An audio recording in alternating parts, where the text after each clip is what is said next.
The SLWC's mission is saving elephants by helping people. So that means we closely work with the community to reduce human and elephant conflict. The volunteers come here, they are involved in all our research activities.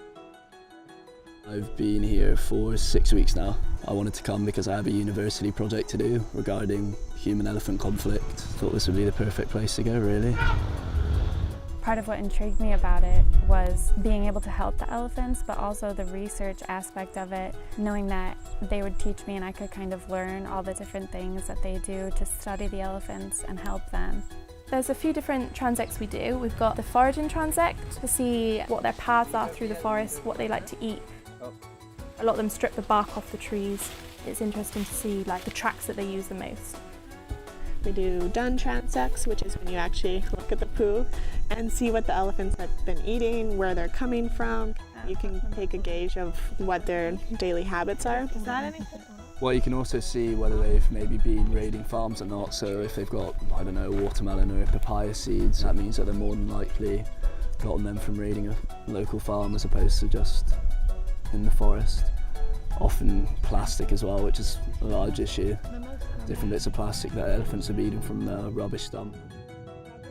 And in the sand traps, basically, we just break up the soil until it's really fine so that when animals walk over it, they'll leave footprints.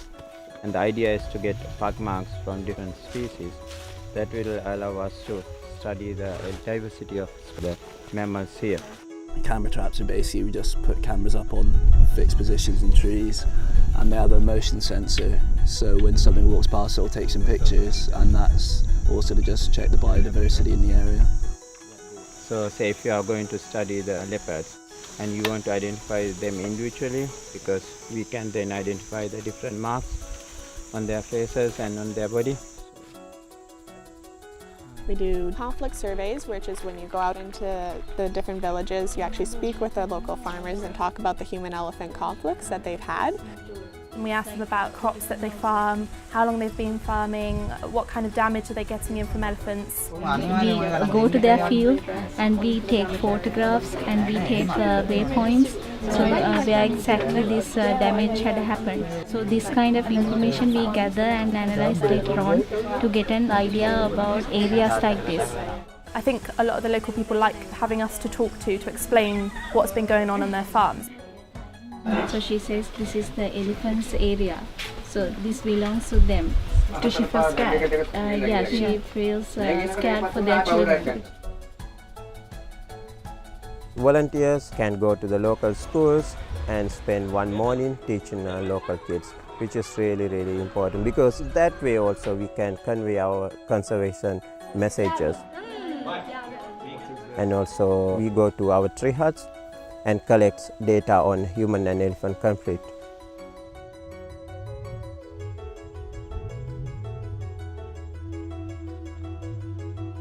In the afternoon, we go to a lake where elephants always come for water and food.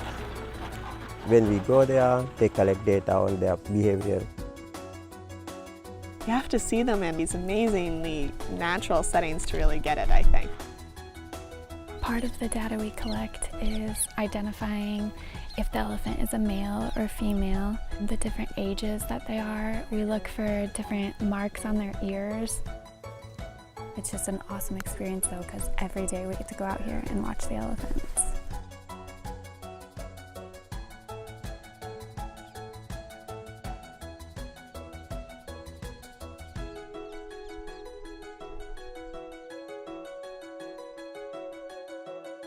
I feel like I'm at school in a really good way.